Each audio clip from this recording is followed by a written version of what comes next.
الحمد للہ وکفا والصلاة والسلام علی عبادہ الذین اصطفیٰ خصوصاً علی افضلہم وخاتم النبیین محمد الامین وعلی آلہ وصحبہ اجمعین اما بعد فقد قال اللہ تبارک وتعالی کما ورد فی سورۃ التوبہ اعوذ باللہ من الشیطان الرجیم براءۃ من اللہ ورسولہ الی الذین عاہدتم من المشرکین فسیحوا فی الارض اربعۃ اشہر واعلموا انکم غیر معجز اللہ وان اللہ مخزی الکافرین الی قولہ تعالی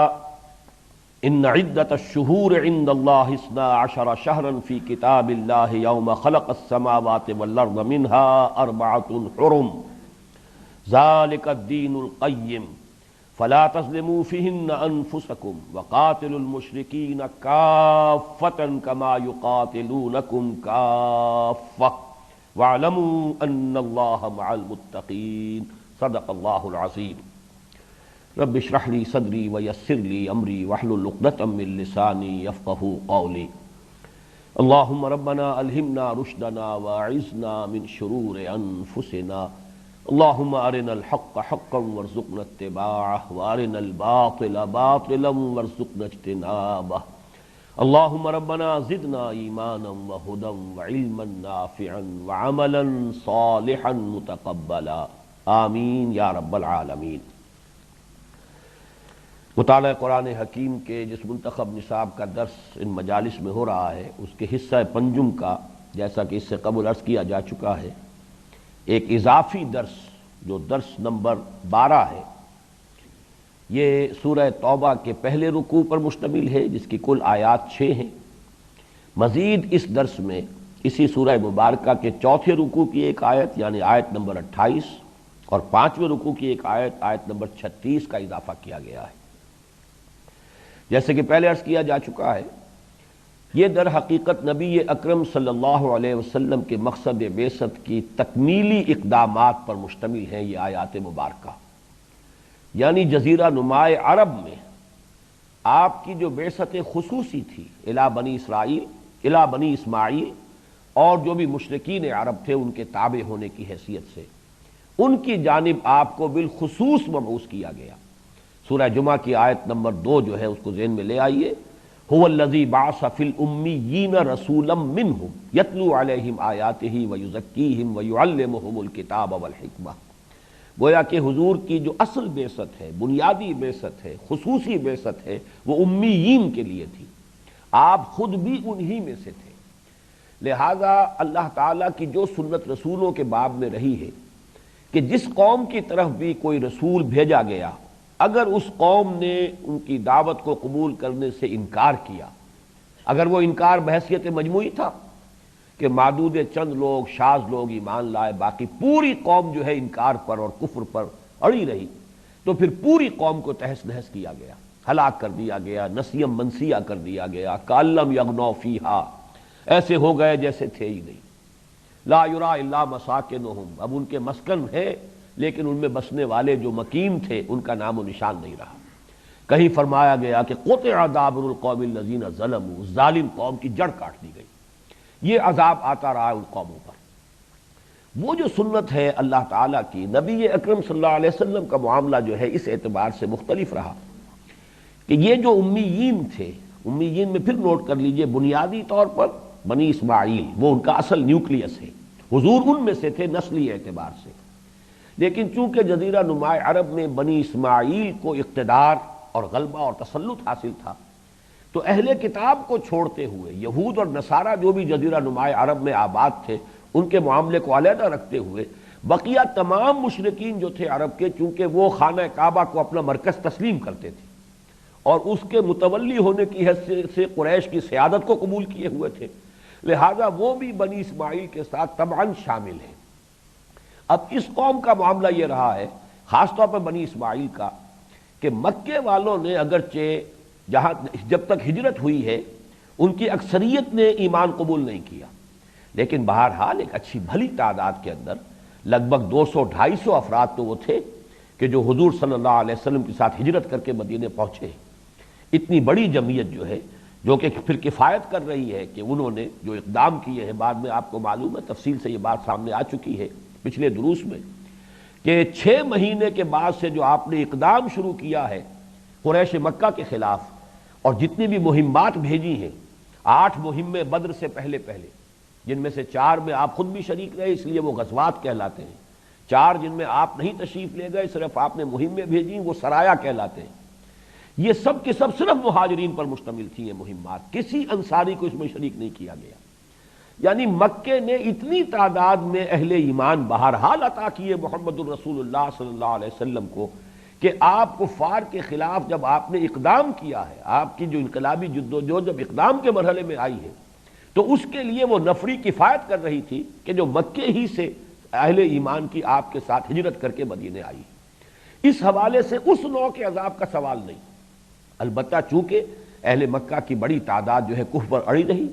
اور خاص طور پر ان کے بڑے بڑے سردار، لہذا ان پر عذاب جو آیا ہے ذرا مختلف شکل میں آیا۔ پہلی قسط اس کی جو ہے، اور بہت بڑی قسط تھی، اس میں کوئی شک نہیں،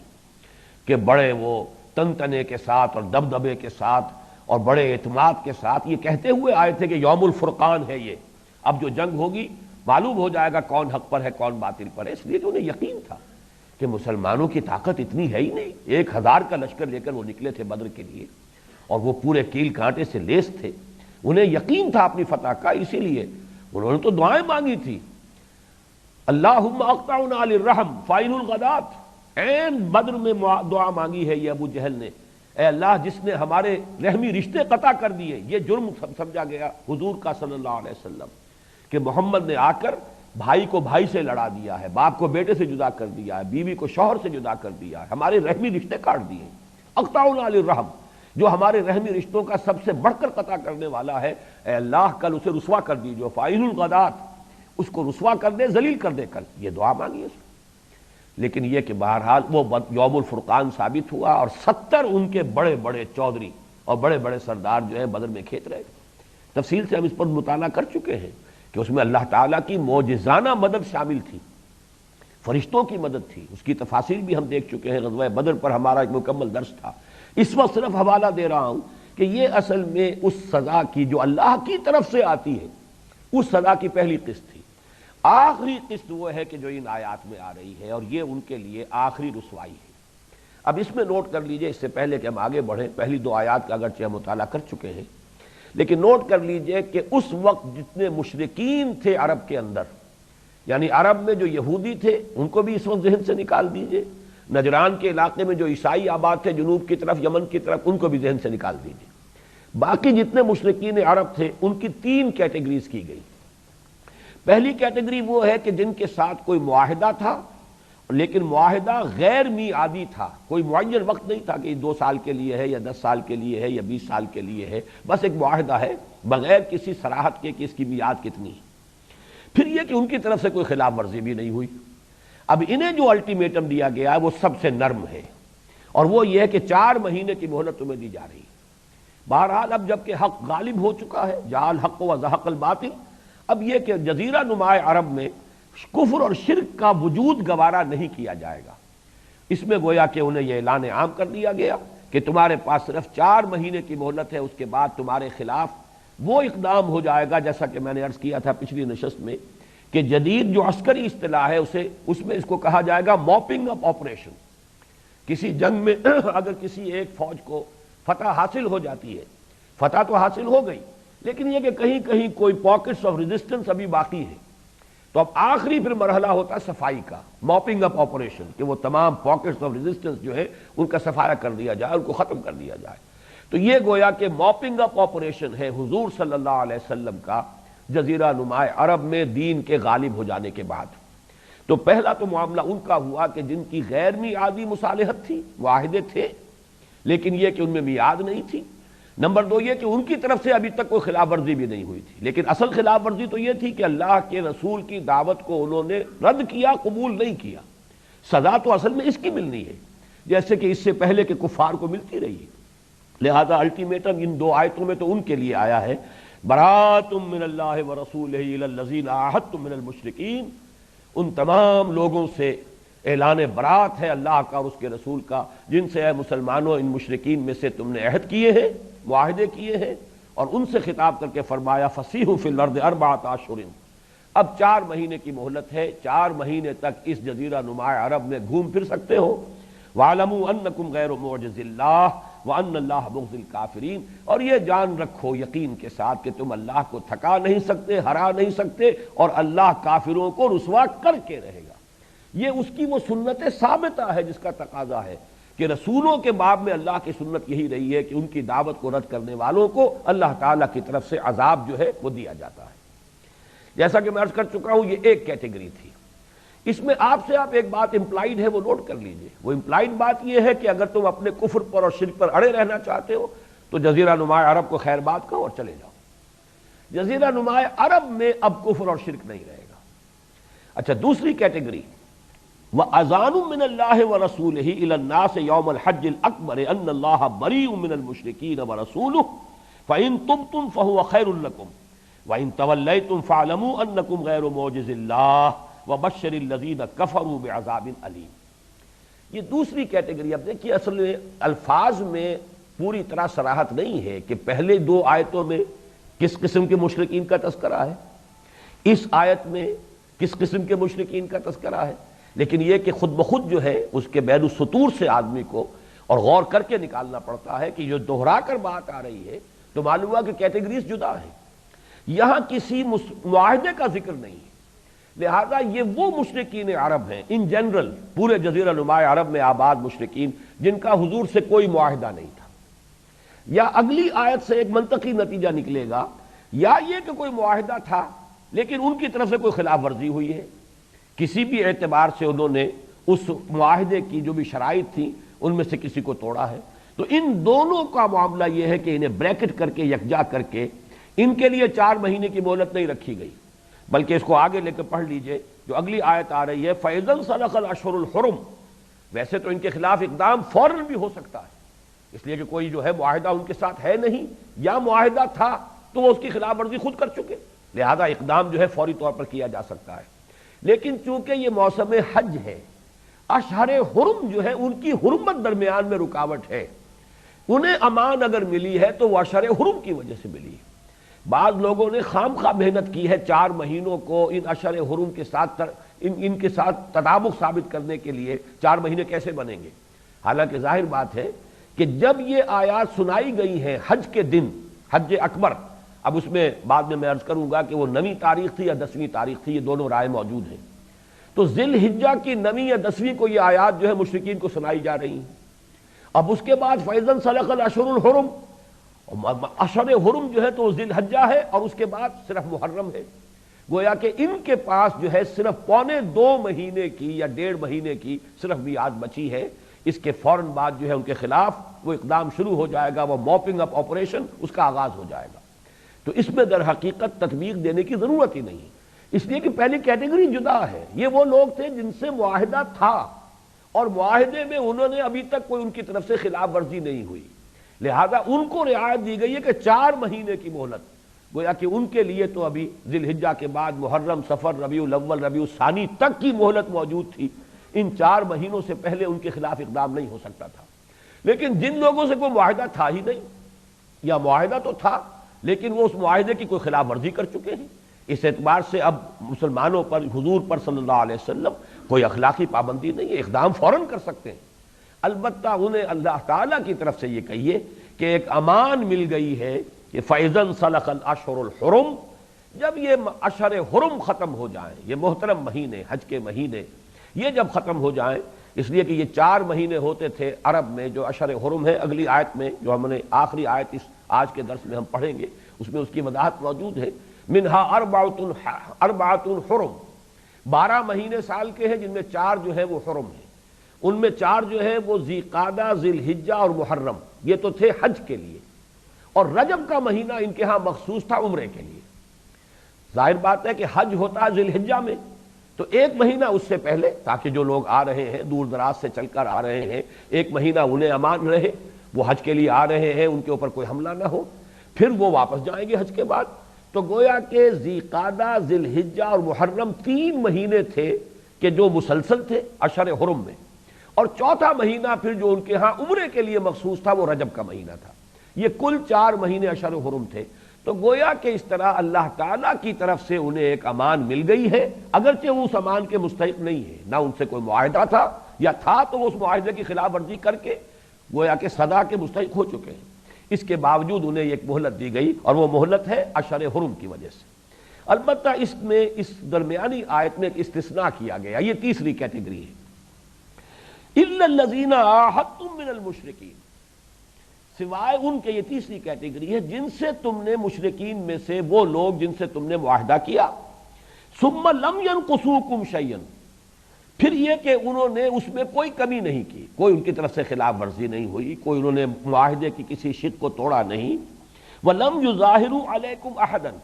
اور نہ ہی تمہارے خلاف کسی کے ساتھ کسی کی مدد کی، کسی کے ساتھ گٹھ جوڑ کیا، تمہارے خلاف جو ہے کسی سازش میں شریک ہوئے۔ یہ وہی لفظ مظاہرہ پھر آ گیا ہے۔ مظاہرہ کہتے ہیں ظہر، کمر کو پیٹھ سے پیٹھ جوڑ لینا کسی خاص مقصد کے لیے۔ عام طور پر پچھلے زمانے میں جنگیں جو ہوتی تھیں، اگر کہیں چند آدمی اگر نرجے میں آ گئے بہت بڑے کسی لشکر کے یا بڑی جمعیت کے، تو پھر وہ پیٹھ سے پیٹھ جوڑ کر کھڑے ہوتے تھے تاکہ پشت دونوں کی محفوظ رہے اور وہ سامنے سے مقابلہ جو ہے دونوں طرف کر سکے۔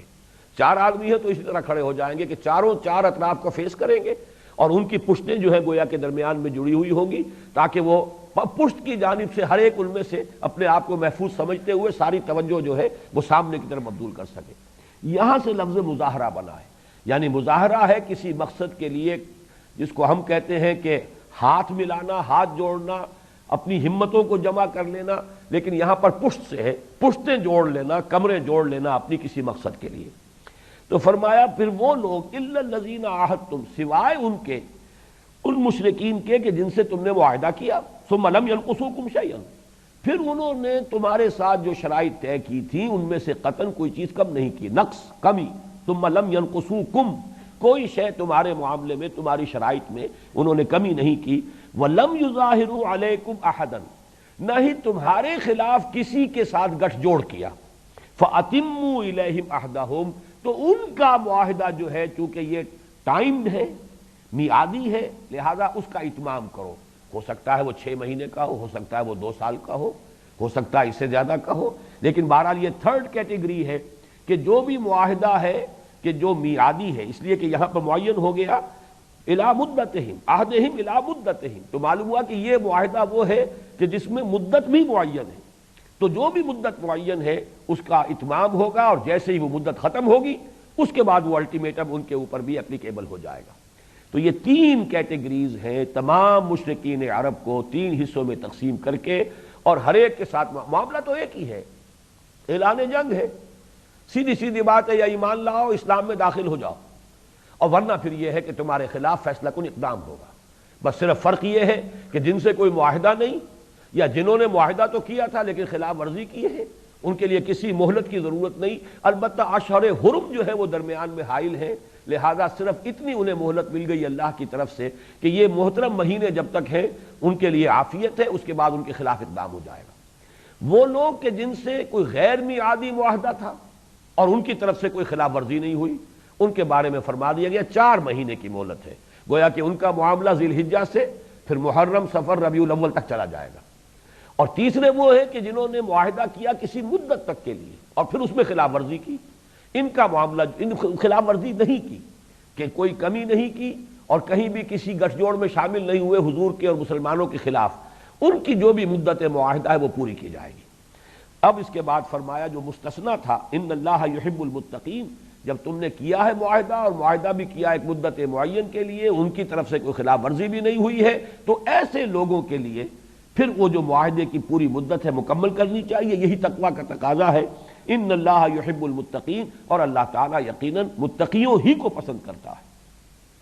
فَإِذَا انسَلَخَ الْأَشْهُرُ الْحُرُمُ، اب یہ ہے سخت ترین الفاظ جو آئے ہیں قرآن مجید میں، وہ یہ ہے، اس سے زیادہ جو ہے، اسی لیے اس سورہ مبارکہ کے بارے میں کہا جاتا ہے کہ اس کے شروع میں جو بسم اللہ نہیں لکھی گئی، میں نے دونوں نشستوں میں جن آیات کی تلاوت کی ہے تو میں نے بسم اللہ نہیں پڑھی درمیان میں، اعوذ باللہ تعوذ کے فوراً بعد جو ہے اس کو شروع کر دیا ہے۔ اگرچہ درمیان میں سے کبھی تلاوت اگر کی جائے تو اس میں آیت بسم اللہ کا پڑھنے کی گنجائش ہے، اس کی اجازت ہے فقہا کی طرف سے، لیکن ابتدا میں آیت بسم اللہ نہیں پڑھی جائے گی۔ اور حضرت علی نے جو اس کی توجیہ کی ہے وہ یہی ہے کہ یہ سورت تو تلوار ہاتھ میں لے کر نازل ہوئی ہے، اور بسم اللہ میں اللہ تعالیٰ کے دو نام ہیں جو رحمت سے ماخوذ ہے، الرحمن الرحیم۔ یہ جو ہے اللہ تعالیٰ کی وہ جو سزا والی شان ہے اس کے ساتھ نازل ہوئی ہے، اللہ کے عذاب کے ساتھ، گویا کہ یہ نازل ہوئی ہے ہاتھ میں تلوار لے کر۔ اس حوالے سے اس میں آغاز میں بسم اللہ نہیں، تو یہ وہ سخت ترین الفاظ ہیں جن پر بہت سے لوگ اعتراض بھی کر سکتے ہیں، لیکن جیسا کہ میں نے عرض کیا، اس کو اگر جو پورا فلسفہ رسالت ہے قرآن مجید کا اس کے بیک گراؤنڈ میں رکھ کر دیکھا جائے، پوری قومیں بھی تہس نہس کی گئی کہ نہیں گئی؟ فرق صرف یہی ہے کہ یہاں مسلمانوں کی تلواروں کے ذریعے سے، وہاں اللہ تعالیٰ کی طرف سے براہ راست ان کو ختم کیا گیا۔ پوری قوم نوح غرق کی گئی، پوری قوم ہود تباہ و برباد کر دی گئی، نام و نشان مٹا دیا گیا، پوری قوم صالح جو ہے ہلاک کر دی گئی، لا یرا الا مساکنہم۔ آج بھی جائیے ان کے مسکن جو ہے وہ جو پہاڑوں کے اندر کھود کھود کر انہوں نے مکان بنائے تھے آج بھی نظر آ رہے ہیں، لیکن کوئی نام و نشان نہیں رہا۔ اسی طرح وہ دو بستیاں جو تھیں سدوم اور عامورہ کی بستیاں، نام و نشان مٹ گیا، ایسا اٹھا کر پٹخا ہے ان کو زمین پر، اور پھر پتھروں کی بارش ہوئی ہے، پہلے الٹ دی گئی اور پھر اس کے بعد یہ کہ پتھروں کی بارش ہوئی، نام و نشان مٹ گیا، کیونکہ وہ ڈیڈ سی جس کو کہتے ہیں اس کے کنارے پر ساحل پر آباد تھے دونوں شہر، معلوم ہوتا ہے کہ وہ ملبہ جو ہے اسی ڈیڈ سی کے اندر جو ہے چلا گیا ہے، اسی لیے شاید ڈیڈ سی اس کا نام ہے، واللہ اعلم، کہ وہ تو در حقیقت بحیرہ مردار اس کا نام ہی رکھا گیا ہے۔ تو یہ قومیں تہس نہس ہوئی اللہ تعالیٰ کے عذاب سے۔ فرق صرف یہ ہے کہ یہاں وہ عذاب مسلمانوں کے ذریعے سے آ رہا تھا، جیسے کہ ہم نے پچھلے درس میں پڑھا تھا کہ اہل ایمان سے کہا گیا کہ اے مسلمانوں تم ان منافقین کو جواب دو، وَنَحْنُ نَتَرَبَّصُ بِكُمْ، ہم منتظر ہیں کہ اللہ تعالیٰ تم پر کوئی عذاب نازل کرے اے منافقوں، یا خود اپنے پاس سے، او بِأَيْدِينَا، یا ہمارے ہاتھوں تمہیں کوئی عذاب پہنچائے، یعنی ہو سکتا ہے اللہ تعالیٰ کی طرف سے اجازت مل جائے کہ ہم تمہارے خلاف اقدام کریں۔ منافقین کے خلاف کیونکہ قتال نہیں ہوا، جہاد کا لفظ تو دو جگہ آیا ہے قرآن مجید میں منافقین کے ساتھ بھی، یا ایھا النبی جاہد الکفار والمنافقین واغلظ علیہم ومأواہم جہنم وبئس المصیر، یہ سورہ توبہ میں بھی ہے اور سورہ تحریم میں بھی ہم پڑھ چکے ہیں۔ اے نبی صلی اللہ علیہ وسلم ان کافروں اور منافقوں سے جہاد کیجیے اور ان پر سختی کیجیے، واغلظ علیہم۔ لیکن یہ ہے کہ قتال کا مرحلہ کبھی منافقین کے خلاف جو ہے پوری سیرت نبی میں ہمیں نظر نہیں آتا، تو وہاں اس قول کا مطلب یہی تھا کہ اے منافقو، تم ہمارے بارے میں امید لگائے بیٹھے ہو کہ ہم سب ہلاک ہو جائیں گے، روم کی فوجوں سے ٹکرانے جا رہے ہیں، دماغ خراب ہو گیا ان کا، یہ سب کے سب ہلاک ہو جائیں گے یا موسم کے ہاتھوں ہلاک ہو جائیں گے۔ قالوا لا تنفروا فی الحر، ایسی شدید گرمی کے موسم میں مت نکلو، کیا تمہیں ہو گیا ہے، رسد بھی نہیں ہے تمہارے پاس، سامان بھی نہیں ہے، سواریاں نہیں ہے، کہاں جا رہے ہو، موت کے منہ میں جا رہے ہیں۔ لیکن یہ کہ ہم بھی اس انتظار میں ہیں کہ اللہ تعالیٰ خاص اپنی طرف سے کوئی عذاب تم پر نازل کرے، او بِأَيْدِينَا، یا ہمارے ہاتھوں تم پر کوئی عذاب آئے۔ تو بالکل وہی فرق ہے صرف قوم نوح، قوم ہود، قوم صالح اور یہ جو بھی قوم محمد ہے صلی اللہ علیہ وسلم، یہ بنی اسماعیل، یہ قریش مکہ، یہ مشرکین عرب، یہ حضور کی قوم ہے، بئی معنی کہ حضور ان میں سے تھے۔ هو الذی بعث فی الامیین رسولا منہم، آپ بھی انہی میں سے تھے، لہذا ان کے بارے میں یہ سنت الہی اس طور سے پوری ہوئی ہے کہ یہ اعلان کیا گیا۔ آپ ذرا الفاظ پر غور کیجئے کس قدر سخت الفاظ ہیں۔ فَإِذَا انْسَلَخَ الْأَشْهُرُ الْحُرُمُ، تو جب یہ محترم مہینے ختم ہو جائیں، گویا کہ کل مہلت جو دی جا رہی ہے ان لوگوں کو، یہ آیت نمبر 3 اور آیت نمبر 5 یہ کیٹیگری نمبر 2 کے لیے ہے، آیت نمبر 1 آیت نمبر 2 یہ کیٹیگری نمبر 1 کے لیے، کیٹیگری نمبر 1 پھر تازہ کر دیجئے، جن سے معاہدہ تھا لیکن میعادی نہیں تھا، اور جن لوگوں نے کوئی اپنے معاہدے کے اندر کوئی خلاف ورزی نہیں کی، ان سے سب سے زیادہ نرمی برتی گئی کہ 4 مہینوں کی مہلت دے دی گئی۔ کیٹیگری نمبر 2 یا تو کوئی معاہدہ تھا ہی نہیں، یا تھا تو ان کی طرف سے خلاف ورزی ہو چکی، لہذا وہ کسی رعایت کے مستحق نہیں، صرف انہیں رعایت فطری طور پر جو مل گئی ہے وہ اشہر حرم کی ہے۔ جیسے ہی اشہر حرم ختم ہو جائیں گے، فَإِذَا انْسَلَخَ الْأَشْهُرُ الْحُرُمُ فَاقْتُلُوا الْمُشْرِكِينَ حَيْثُ وَجَدتُّمُوهُمْ،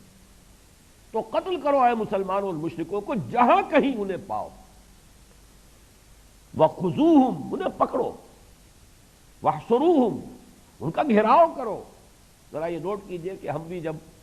منہج انقلاب نبوی کا جب تفصیل کے ساتھ مطالعہ ہوتا ہے، ابھی جو پھر خطبات ہونے والے خلافت کے، اس کے آخری دن اسی پر بحث ہوگی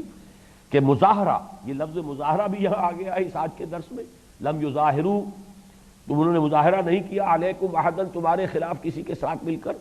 اسی طرح مظاہرے، اور پھر یہ کہ مظاہروں میں گھیراؤ، پکٹنگ،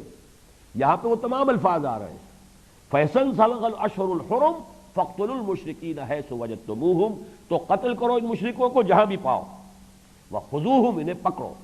وَاحْصُرُوهُمْ، ان کا محاصرہ کرو، ان کا گھیراؤ کرو، وَاقْعُدُوا لَهُمْ كُلَّ مَرْصَدٍ، اور ان کے لیے ہر گھات میں بیٹھو، یعنی انہیں پکڑنے کے لیے، ان پر حملہ کرنے کے لیے گھاتوں کے اندر بیٹھو، اس لیے کہ اب آخری اعلان جنگ ہے جو انہیں کیا جا رہا ہے ان کے خلاف، اور ظاہر بات ہے اذان ان کا لفظ آیا ہے، وَأَذَانٌ مِّنَ اللَّهِ وَرَسُولِهِ إِلَى النَّاسِ يَوْمَ الْحَجِّ الْأَكْبَرِ، اللہ اور اس کے رسول کی طرف سے اعلان عام ہو رہا ہے، یہ الٹیمیٹم ہے، اوپن، ایسا نہیں ہے کہ اچانک کوئی حملہ کیا جا رہا ہو، بلکہ یہ کہ اللہ تعالیٰ کی طرف سے اعلان عام کے بعد حج اکبر سے مراد ہے حج، اور حج اصغر اصل میں عرب میں عمرے کو کہتے تھے۔ ہمارے ہاں یہ غلط العام ہے ایک شے کہ جو مشہور ہو گئی ہے کہ اگر عرفہ جو ہے، یوم عرفہ وہ جمعے کے روز ہو تو وہ حج اکبر ہے، یہ بالکل بے بنیاد، نہ معلوم کہاں سے یہ بات شروع ہوئی، لیکن پھیل ایسی گئی ہے کہ جہاں دیکھو اس کا تذکرہ آپ کو مل جاتا ہے۔ حج اکبر سے مراد حج ہے، اور حج اصغر جو ہے عمرہ ہے، اور چونکہ حضور صلی اللہ علیہ وسلم اور مسلمانوں کے لیے پورے طور سے سکون کے ساتھ حج ادا کرنے کا بعثت کے بعد یہ پہلا موقع ہو رہا ہے، اگرچہ حضور نہیں تشریف لائے لیکن بہرحال مسلمانوں کی امارت میں یہ حج ہوا ہے، حضرت ابوبکر امیر الحج ہے۔ پھر نوٹ کر لیجئے کہ سن 8 میں، جیسا کہ میں نے پچھلی نشست میں عرض کیا تھا، حضور حج کر سکتے تھے، بہت سے مسلمانوں نے حج کیا، لیکن حضور نے اپنی حکمت عملی کے تحت اس سال سن 8 ہجری میں آپ نے عمارت حج مشرکین ہی کے پاس رہنے دی، انہی کی زیر عمارت جو ہے حج ہوا ہے سن 8 کا، اگرچہ سن 8 میں حضور فتح کر چکے ہیں مکہ مکرمہ کو،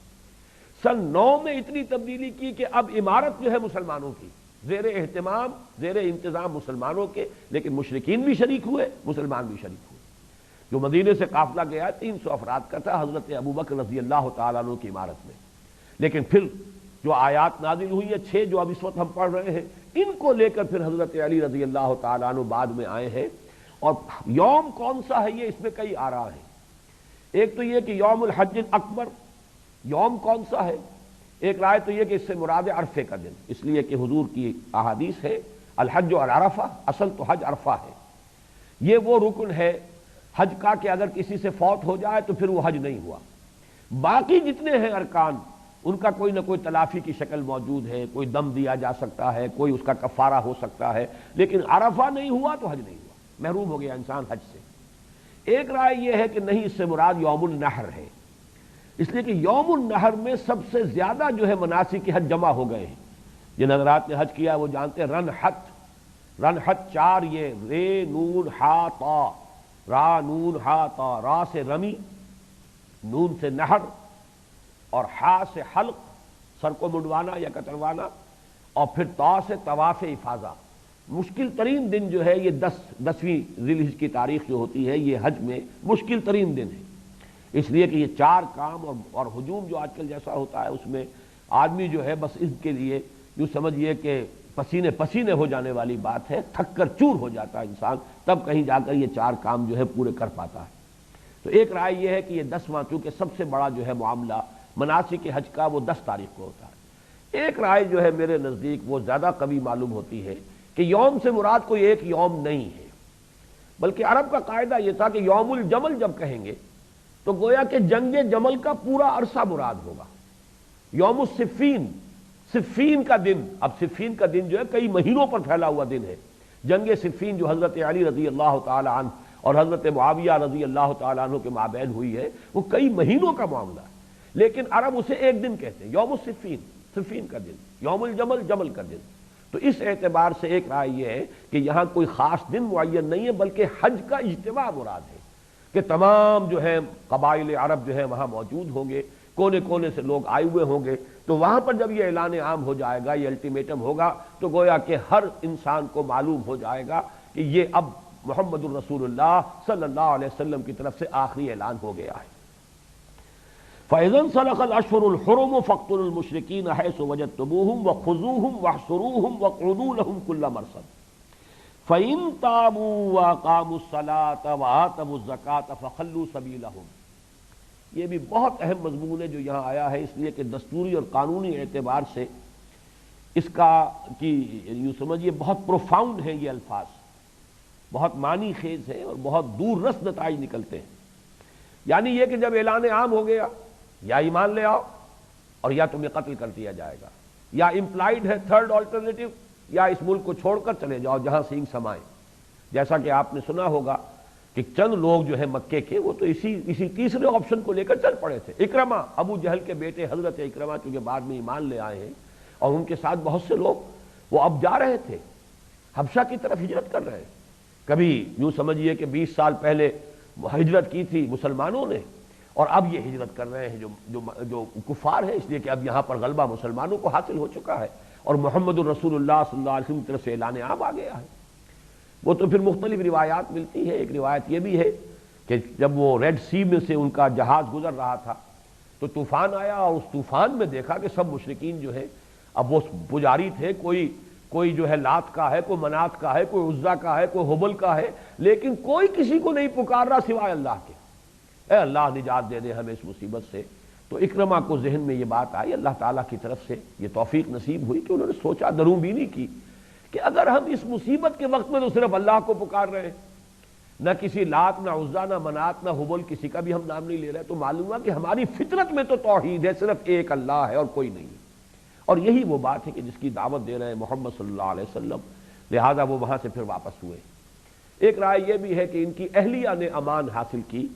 اکرمہ کے لیے، اور وہ گئی ہیں اور جا کر لے کر آئی ہیں۔ بہرحال یہ واقعات ایسے ہیں کہ جن کے بارے میں تیقن کے ساتھ کچھ کہنا مشکل ہے، مختلف روایات ملتی ہیں۔ بہرحال اب سوال یہ تھا کہ وہ کیا چیزیں ہوں گی کم سے کم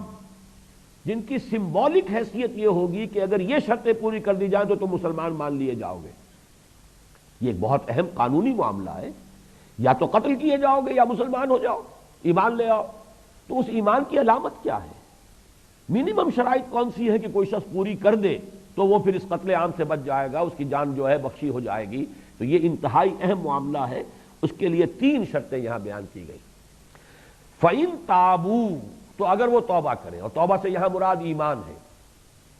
إِلَّا مَن تَابَ وَآمَنَ وَعَمِلَ عَمَلًا صَالِحًا فَإِنَّهُ يَتُوبُ إِلَى اللَّهِ مَتَابًا۔ توبہ کی شرط ہے ایمان، اور یہاں ظاہر بات ہے توبہ کریں، کس چیز سے توبہ کریں، کس شے سے رجوع کریں؟ شرک سے توبہ کریں، کفر سے توبہ کریں، اس لیے کہ یہاں کسی اور چھوٹے موٹے گناہ کا ذکر نہیں ہے، یہاں تو معاملہ کفر کا ہے، شرک کا ہے، یا اسلام اور ایمان کا ہے۔ تو فَإِن تَابُوا، ایمان لائیں۔ نمبر 2، وَأَقَامُوا الصَّلَاةَ، اور نماز قائم کریں، وَآتَوُا الزَّکَاةَ، اور زکوٰۃ ادا کریں۔ گویا کہ یہ 3 ہیں منیمم شرائط جن سے کم تر پر صلح نہیں ہو سکتی، جن سے کم پر کسی مسلمان کو مسلمان تسلیم نہیں کیا جا سکتا۔ اس لیے کہ ان کی اہمیت یہ ہے کہ حضرت معاذ بن جبل رضی اللہ تعالیٰ عنہ کی بڑی طویل روایت جو یہاں ہم نے پڑھی بھی ہے، اس کا لفظ برس مطالعہ کیا تھا، اس میں بھی یہی الفاظ آئے تھے کہ مجھے حکم ہوا تھا، امرت ان اقاتل الناس حتی یشہدوا ان لا الہ الا اللہ وانی رسول اللہ ویقیموا الصلاۃ ویؤتوا الزکاۃ فاذا فعلوا ذلک اعتصموا وعصموا منی دماءہم واموالہم وحسابہم علی اللہ عز وجل۔ یہ حضور نے انیشیٹ کر دیا، مجھے حکم دیا گیا ہے کہ میں لوگوں سے جنگ جاری رکھوں یہاں تک کہ وہ کلمہ شہادت ادا کریں، گواہی دیں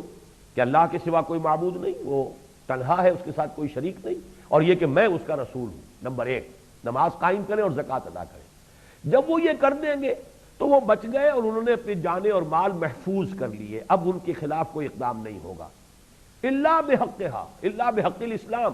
الا یہ کہ اسلام کے قانون کی زد میں کہیں کوئی شے آ جائے، چوری کرے گا تو ہاتھ کٹ جائے گا، یہ دوسری بات ہے۔ یہ نہیں ہے کہ ہمیشہ کے لیے اسے جو ہے پروانہ مل گیا ہے کہ اس کے جسم اور مال پر کوئی اور اسی طرح کا جرم کرے گا تاوان دینا پڑ جائے گا، مال پر بھی اور جان پر بھی۔ اگر زنا کرے گا شادی شدہ ہوتے ہوئے رجم کر دیا جائے گا، لیکن وہ ہے قانون کی الا بحق الاسلام،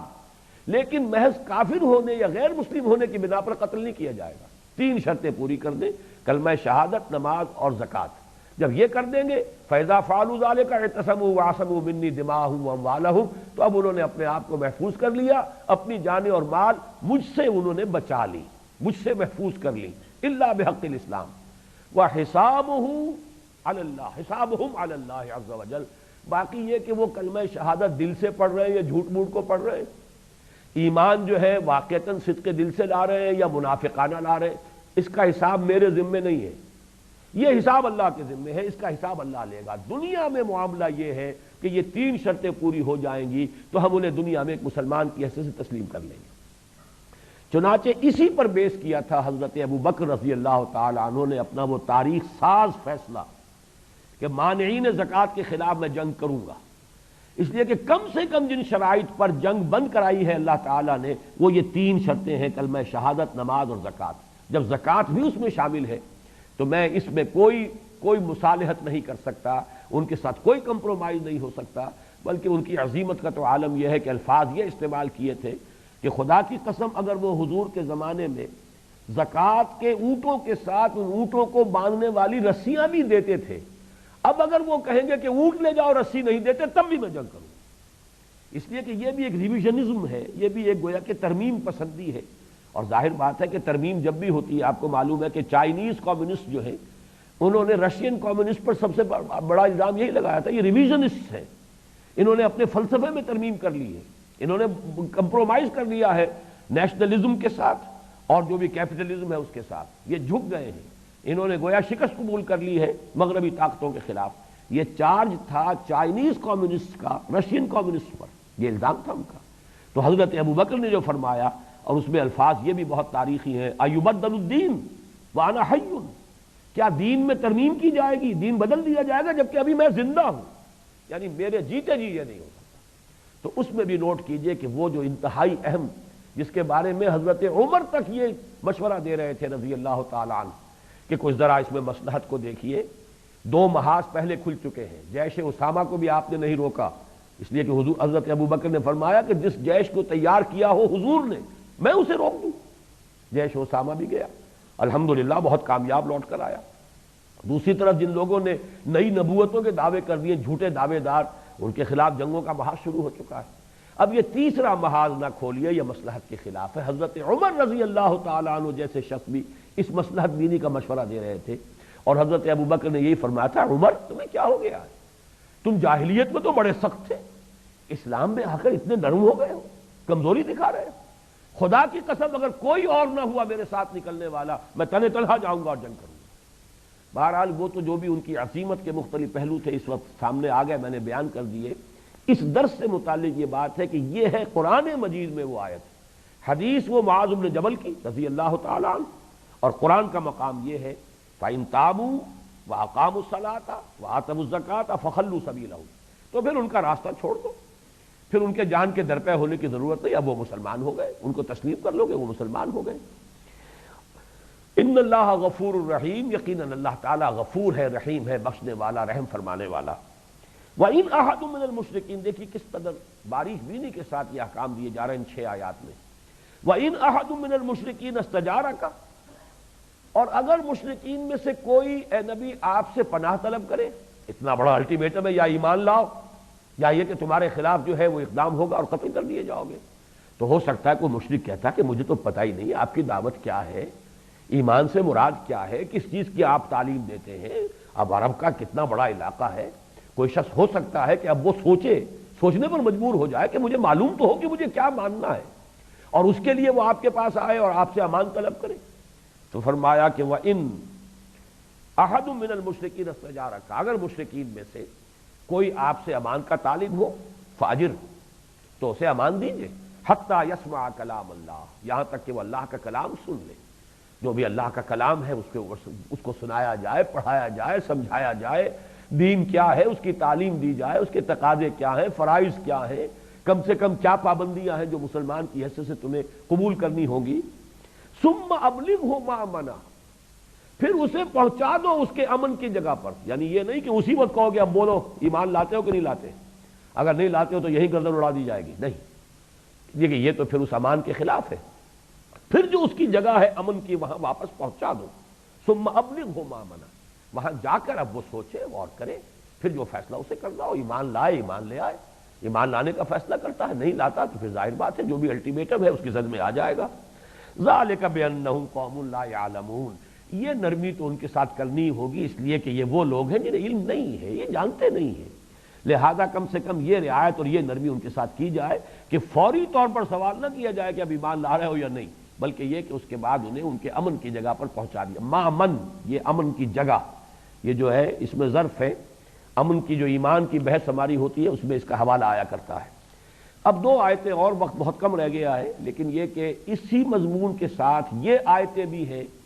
جو چوتھے اور پانچویں رکوع میں آئی ہیں۔ ویسے تو یہ کہ اس رکوع کا کافی بڑا حصہ ہمیں اگلے سبق میں پڑھنا ہے، اس لیے کہ اس کے بعد جو آخری سبق ہوگا اس پانچویں حصے کا اس منتخب نصاب کے، وہ ہے کہ اب ابدی چارٹر حضور کا کیا ہے اور قرآن کا کیا ہے تا قیام قیامت،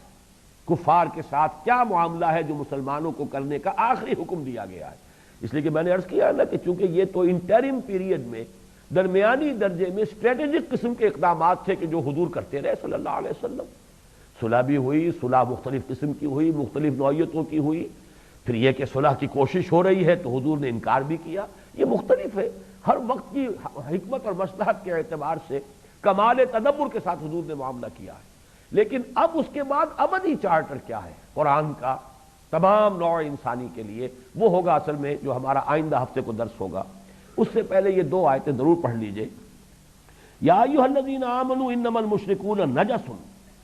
یہ بھی اسی سن 9 کے حج میں جہاں حضرت علی نے یہ آیات سنائی ہے کھڑے ہو کر، وہیں یہ آیت بھی سنائی گئی اور یہ حکم بھی دے دیا گیا، اہل ایمان یہ مشرک نجس ہیں، ناپاک ہیں، فلا یقربوا المسجد الحرام بعد عامہم ھذا، تو اپنے اس سال کے بعد اب وہ مسجد حرام کے قریب نہ آنے پائیں۔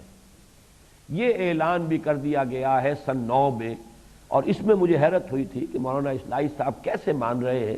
کہ یہ تمام جو 5 رکوع ہیں سن 8 میں نازل ہو گئے، سن 8 میں یہ آیت نازل ہوئی ہوتی تو عامہم ھذا سے مراد سن 8 کا حج ہوتا، کہ زیادہ سے زیادہ مشرکین کے لیے رعایت ہوتی سن 8 کے حج میں شرکت، ورنہ یہ کہ اس کے بعد سن 9 میں ان کی شرکت کا کوئی سوال ہی نہیں، جبکہ اصل اعلان سن 9 میں ہو رہا ہے۔ تو عامہم ھذا یہ جو سال ہے، اس کے سوا فلا یقرب المسجد الحرام، اب وہ مسجد حرام کے قریب بھی نہ پھٹکنے پائیں۔ وَإِنْ خِفْتُمْ عَيْلَةً، اور اے مسلمانوں اگر تمہیں تنگ دستی کا خوف ہو، ظاہر بات ہے کہ حاجی آتے تھے تو ان سے آمدنی ہوتی تھی، وہ نذرانے پیش کرتے تھے، آج بھی حجاج جو ہے اگرچہ اب عربوں کو ضرورت نہیں رہی ہے، خود ان کو اللہ نے بہت غنی کر دیا ہے، بہت دولت ہے، پھر بھی ٹیکس وغیرہ تو لیتے ہیں، اور مکے مدینے کے لوگوں کی تو چاندی اور سونا ہوتا ہے، جبکہ وہاں پر کرائے جو لیتے ہیں وہ جتنے بڑے کرائے اور سخت کرائے اور ہیوی کرائے لیتے ہیں، تو یہ آمدنی کا ذریعہ آج بھی ہے ان کے لیے۔ اس اعتبار سے اس وقت تو ظاہر بات ہے کہ حج ہی سب سے بڑا آمدنی کا ذریعہ تھا، وہ تو بے وادٍ غیر ذی زرع ہے، پیدا تو وہاں کچھ ہوتا ہی نہیں تھا، وہاں کے لوگوں کی آمدنی تھی کیا؟ جو بڑے بڑے رؤوسا تھے ان کا معاملہ تجارت کا تھا، قافلے لے کر جاتے تھے، لیکن غرباء کے لیے تو در حقیقت وہاں واحد ذریعہ آمدنی جو ہے وہ حج ہے۔ قربانی ہو رہی ہے تو اس کے لیے ظاہر بات ہے بھیڑیں بکریاں پال رہے ہیں تو ان کی قیمت اچھی اٹھتی تھی، اور ایام حج میں، موسم حج میں جب آئیں گے سب لوگ خریدیں گے اس کو کرنے کے لیے قربان، اسی طریقے سے قربان کر کے کتنا گوشت کھا جائے گا حاجی، وہ باقی سارا گوشت وہ سکھاتے تھے، سارا سال جو ہے وہ سوکھا گوشت کھاتے تھے۔ یہ منظر تو میں نے خود سن 62 کے حج میں دیکھا ہے، اس طریقے سے لوگ کھڑے ہوتے تھے، خاص طور پر تکرونی جو وہاں پر عرب میں افریقی کچھ لوگ آباد ہیں، غریب لوگ نہایت مفلوق الحال، ایسے جھپٹتے تھے، وہ گوشت جو ہے لے جاتے تھے، گوشت کی ایک بوٹی ضائع نہیں ہوتی تھی۔ اب ذرا معاملہ جو ہے مختلف ہو گیا ہے وہاں۔ بہرحال فرمایا وَإِنْ خِفْتُمْ عَيْلَةً فَسَوْفَ يُغْنِيكُمُ اللَّهُ مِنْ فَضْلِهِ إِنْ شَاءَ، تو ڈرو نہیں، اللہ چاہے گا تو تمہیں غنی کر دے گا، اور ذرائع بہت ہیں، ایک در بند ہوتا ہے اللہ 10 در جو ہے کھول دیتا ہے، ایک ذریعہ اگر تمہارا بند ہو جائے گا تو تم یہ نہ سمجھو کہ اللہ کے ہاتھ بند جائیں گے، معاذ اللہ ثم معاذ اللہ، ید اللہ مغلولہ، اللہ کے ہاتھ بند تو نہیں ہے، جیسے کہ یہودیوں نے کہا تھا اللہ کے ہاتھ بل یداہ مبسوطتان ینفق کیف یشاء،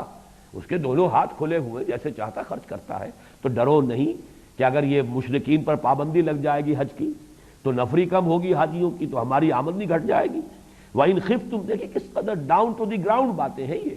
بالکل میٹر آف فیکٹ والا معاملہ جو کہ حقائق ہے، زمینی حقائق، ان سے قرآن مجید بحث کرتا ہے۔ اہل ایمان انما المشرکون نجس، یہ مشرک نجس ہے، ناپاک ہے، فلا یقربوا المسجد الحرام بعد عامہم ھذا، تو اس سال کے بعد وہ مسجد حرام کے قریب نہ پھٹکنے پائیں۔ وَإِنْ خِفْتُمْ عَيْلَةً فَسَوْفَ يُغْنِيكُمُ اللَّهُ مِنْ فَضْلِهِ إِنْ شَاءَ، اگر تمہیں کوئی اندیشہ ہے کوئی کچھ افلاس کا تو پھر اللہ تعالیٰ چاہے گا تو تمہیں غنی کر دے گا۔ ان اللہ علیم حکیم، یقیناً اللہ تعالیٰ سب کچھ جاننے والا اور کمال حکمت والا ہے۔ ایک آیت میں اور پڑھنا چاہتا تھا لیکن وقت ختم ہو گیا ہے۔ بارک اللہ لی ولکم فی القرآن العظیم ونفعنی وإیاکم بالآیات والذکر الحکیم۔